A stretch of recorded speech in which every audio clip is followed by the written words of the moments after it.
punong-puno ng pagsubok, ako'y patuloy na lumalaban para sa aking mga pangarap. Ako si Jenny. Lumaki ako sa mahirap ngunit masaya at kompletong pamilya.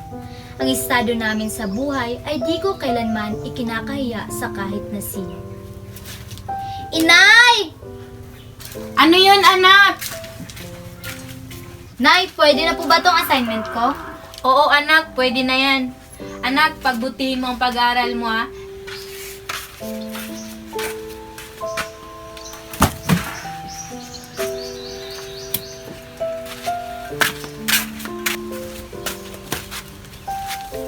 Kasi gagawin namin ang lahat ng tatay mo makapagtapos ka lang ng pag-aaral mo. Opo, Inay. Balang araw magiging mahusay po ako na guro at magtuturo rin sa ibang mga bata. Basta lagi mong tatandaan, anak, lahat ng ginagawa namin ay para sa'yo. Dahil hindi sa lahat ng panahon, nandito kami ng nanay mo. Huwag ka naman magsalita ng ganyan, Tay. May mga pangarap pa tayo sa buhay at magtatayo tayo ng malaking bahay at doon tayo titira. Basta, pinagdarasal namin sa pamahal na Panginoon na sana maabot mo yung mga pangarap mo. Kaya anak, pagbutihin mo. Kasi laging nandito kami ng tatay mo para suportahan ka. Ako na siguro ang pinakamaswerteng tao sa buong mundo. At kami rin yung pinakaswerteng magulang para sa'yo. Sige anak, matulog ka na. Maaga ka pagigising bukas kasi may pasok ka pa. Opo, Inay. Ako na dito.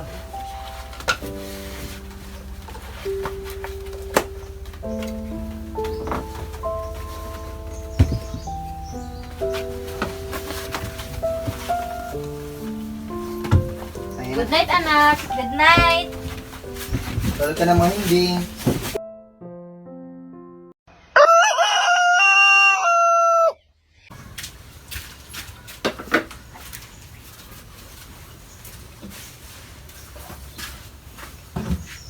Si Jenny. Gisingin mo na lang, natutulog pa siya. Jenny anak, gumising ka na. Opo, Tay. May pasok ka pa ngayon. Maligo ka na kaagad ha. Tapos may pagkain na dito. Opo, Tay. Andyan na. Sige.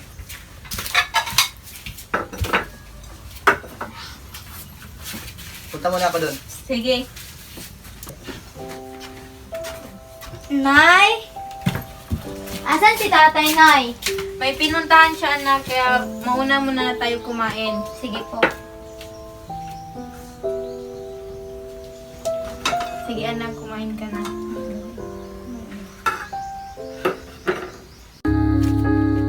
Nak! Tay? Ito na yung bakal mo. Salamat po. Pasensya ka na anak. Yan lang yung nakaya ko. Ayos lang, Tay. Okay lang po sa akin to. Napakaswerte ko nga po na ikaw yung naging tatay ko. Ay, mapagbiro ka talaga. Ay nako, pumasok ka na at malilate ka pa. Opo, Salamat. Nay.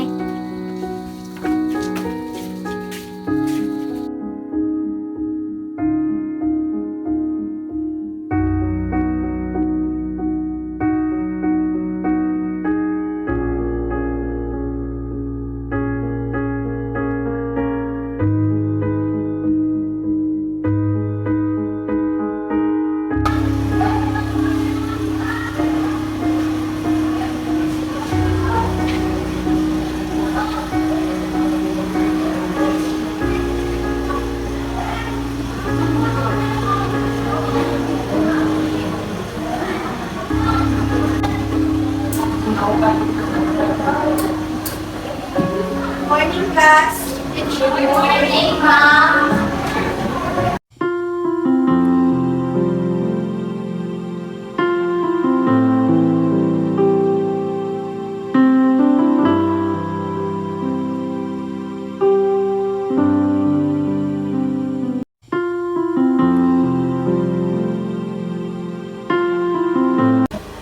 Excuse me ma'am, ano result ng quiz natin kahapon? Okay, so, only Jenny got a perfect score. Congrats, Jenny. Ang galing mo talaga. Salamat. Sabi ko naman sa'yo, mag-study tayo eh. Okay, class, listen. Tomorrow is our card day, so please remind your parents. Yes, Ma'am. Let's go. Bye, class. Goodbye and thank you, Ma'am. Bye. Thank you very much.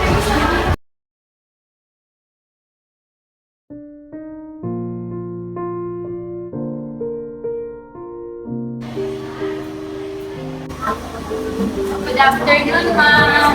Good afternoon. Have a seat. Thank you. Congratulations po kasi. This year, si Henry po ay pinakamataas na grado.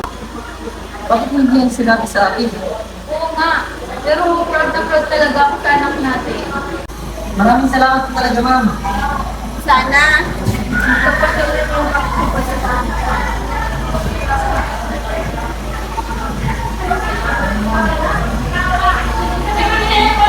So yun lang po, ma'am. Maraming salamat.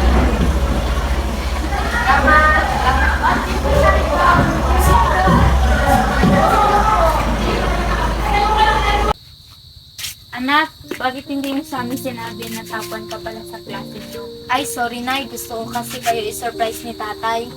Basta anak, proud kami sa iyo at susuportahan ka namin sa lahat ng bagay na gusto mo. Salamat po tay. Para sa inyo po to ni nanay ang ginagawa ko at mas pagbubutihin ko pa po. I love you Nay. I love you tay. I love you too anak.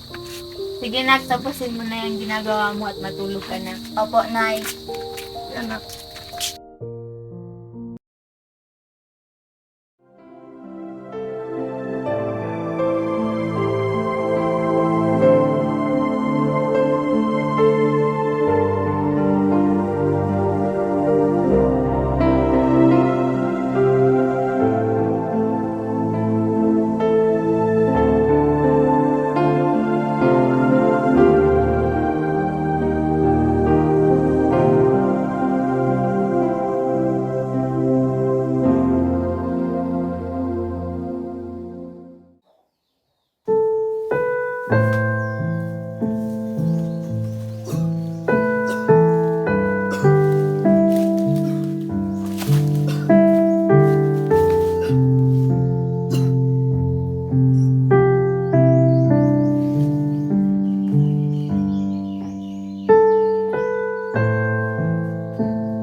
Uy pre, kanina pa hindi nakakabalik si Samuel ah.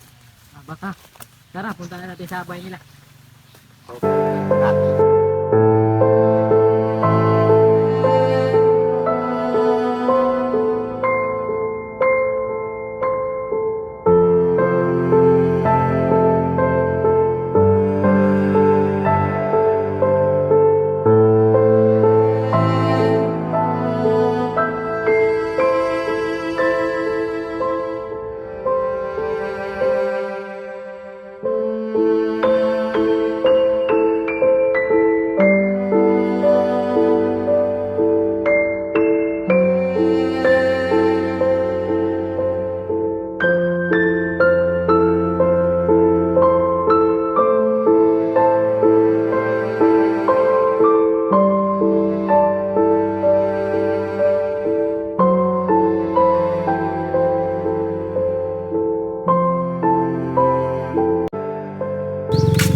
Tao po! Tao po! Ano yun? Nandyan po ba si Mang Samuel? Wala siya ngayon eh. Tuloy mo na kayo. Hindi po, nagmamadali kasi kami. Sige. Saan na kaya nagpunta si Mang Samuel? Hindi ko alam. Hanapin na lang kaya natin. Tara.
Wala, si Mang Samuel ba yun? Pre, tulungan mo ako. Nandito si Mang Samuel. Anong nangyari sa kanya? Buhay pa ba siya?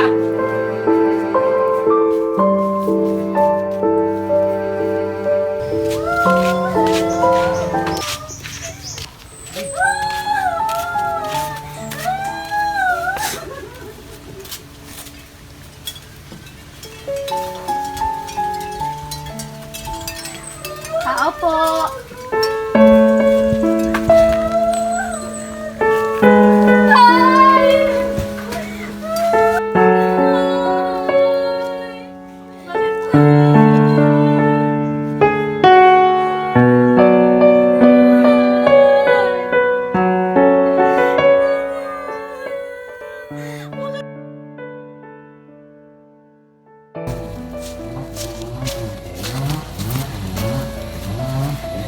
Ay, andito na naman kami.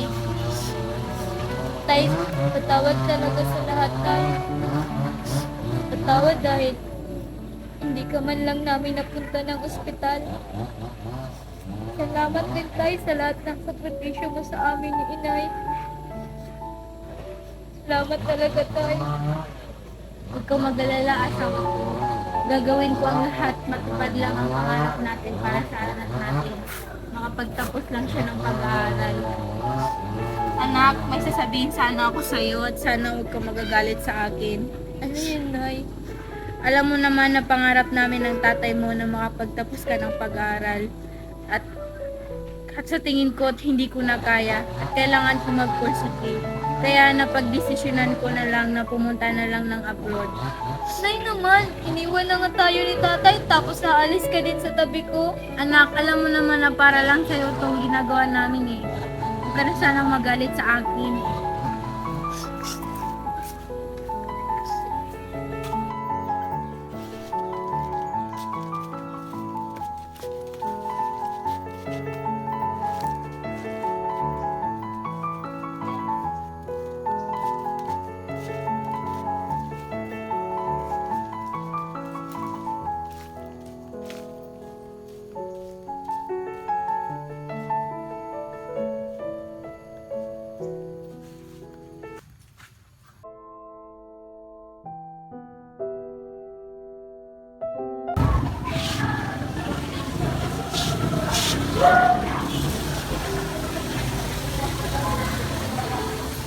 Jenny, may quiz tayo mamaya. Ah, meron ba? Oo. Sige, sige. Pahiram daw. Kilala mo ba to? Huwag ka na nag-time lang sa akin eh.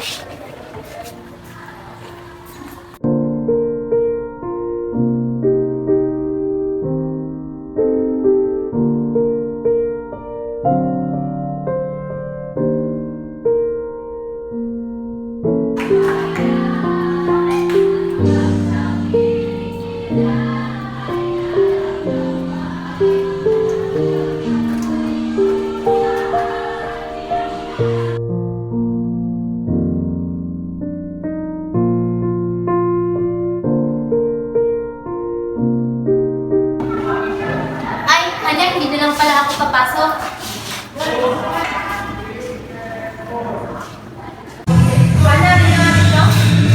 Ano po yun, ma'am? Umuwi daw siya. Bakit ba siya wala sa klase? Hindi ko rin alam, ma'am. Kung lalo namatay yung papa niya at nag-abroad yung nanay niya, palagi na lang siya nagkagaling. Ah, okay.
Good morning, ma'am. Good morning. Please have a seat. Thank you. What can I do for you? I need your help po, ma'am. Kasi may estudyante akong matalino pero simula nung namatay yung tatay niya at nung naman ng abroad yung nanay niya is bumaba yung mga grades. So, ito yung mga records niya. O sige, papuntahin mo siya dito mamaya. Sige po. Thank you. You're welcome.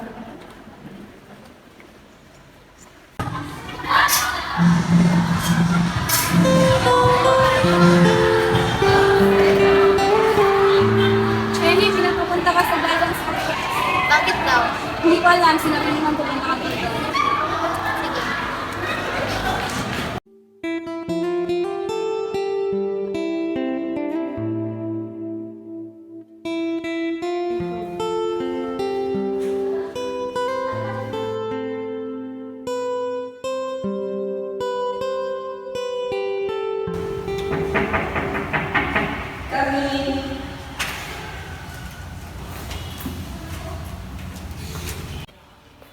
Good morning po, ma'am. Good morning. Please have a seat. Thank you.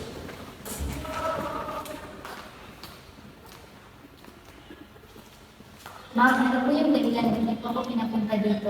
Tinatawag kita dito dahil may mga bagay tayong dapat pag-usapan. Ang mga bagay na ating pag-uusapan ay confidential. Bilang isang counselor, tungkulin ko na pangalagaan ang mga informations na isi-share mo sa akin. Maliban na lang kung ang iyong buhay ay mapapahamak. Kaya, maaari kang magbigay ng mga informations tungkol sa iyong buhay kung komportable kang pag-usapan ito. How are you today? Actually, I'm not really okay. You're saying that you're not okay. Can you further elaborate? Simula nung namatay si tatay, si nanay na lang ang naghahanap buhay para sa amin. At siya na lang din ang kasama ko sa buhay. Tell me more. At isang buwan matapos ang bibig ni tatay, nagdesisyon si nanay na magtrabaho sa abroad. At simula nung hindi ko na alam ang gagawin ko, nagsabi kasi sila sa akin na habang buhay daw sila nasa tabi ko.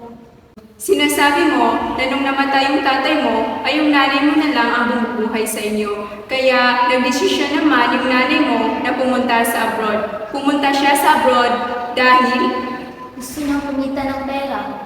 gusto niya kumita ng pera. Para saan at para kanino?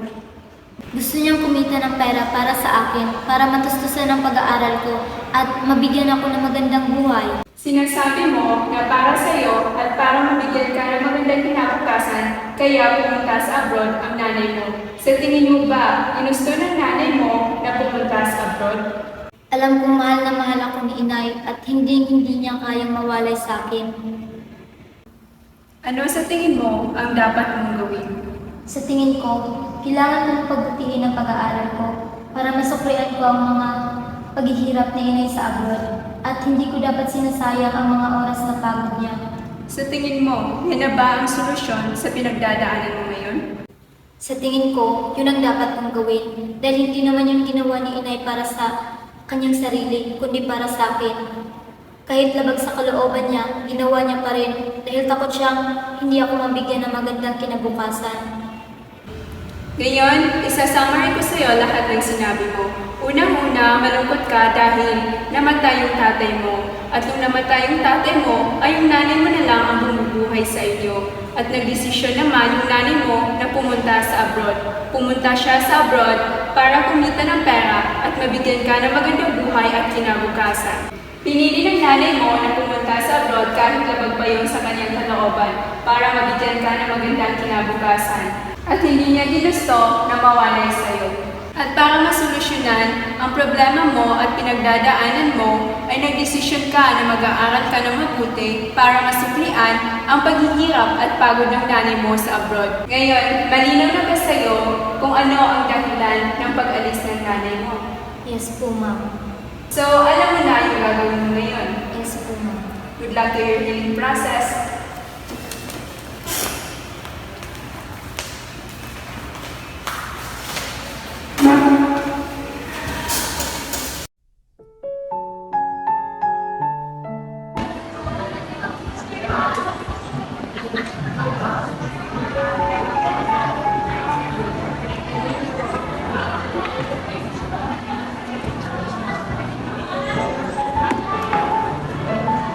Hi, trainee. Hello, may quiz tayo ngayon. Nakapag-study ka na ba? Wala pa. Ikaw? Ito, nagre-review pa lang din. Mag-study ka na. Maya na. Hi inay, nakahiram po ako kaya ng cellphone. Miss na po kita. Kumusta ka na dyan? Hello, anak. Kumusta ka na? Dami kita. Ayos lang po ako dito. Kumusta ang pag-aaral mo? Yan ba?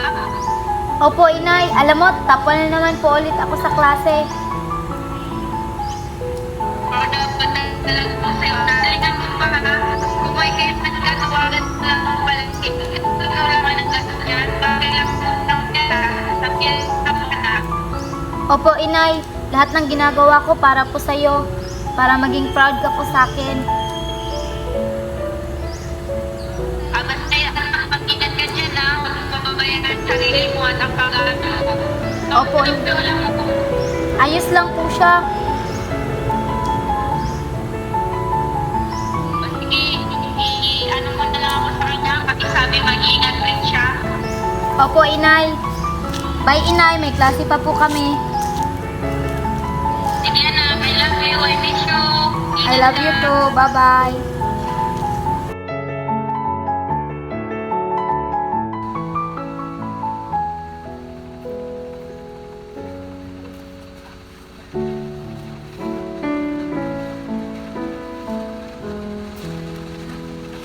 Hi, Jenny. How are you? I feel better. Dahil sa tulong mo, naintindihan ko na yung mga bagay na feeling ko before ang labo. Salamat sa gabay mo. Alam mo, gumaan yung mga pakiramdam ko. Dahil naintindihan ko na kung anong gustong iparating sa akin ng Diyos.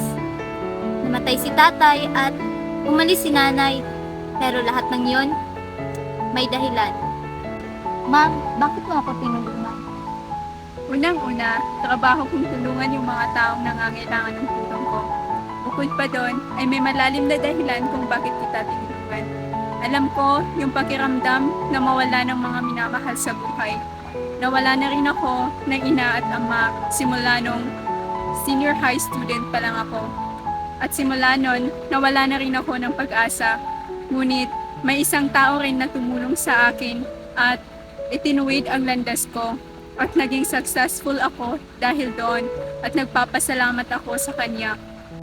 Salamat sa pagtuwid ng landas ko. Alam mo, Jenny, yung mga magulang ay sila yung mga taong gagawin ng lahat para lang sa kanilang mga anak. Kahit nahihirapan na sila, ay patuloy pa rin silang nagsasakripisyo para lang mabigyan tayo ng magandang kinabukasan. Kahit pa nasa malayo sila, ay hindi maaalis sa kanilang isipan ang kanilang mga anak. Alam mo, walang magulang nagugustuhing malagay sa alanganin ang kanilang mga anak. Lahat ng ginagawa ng isang magulang ay para sa kanyang mga anak. Lagi mong tatandaan na kailanman ay hindi mawawala ang pagmamahal ng isang magulang. May mga bagay na hindi natin inaasahan na darating. Ngunit kailangan nating maging matatag dahil mga pagsubok lamang yon at hindi doon nagtatapos ang ating buhay.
Mom, paano ko na-discuss?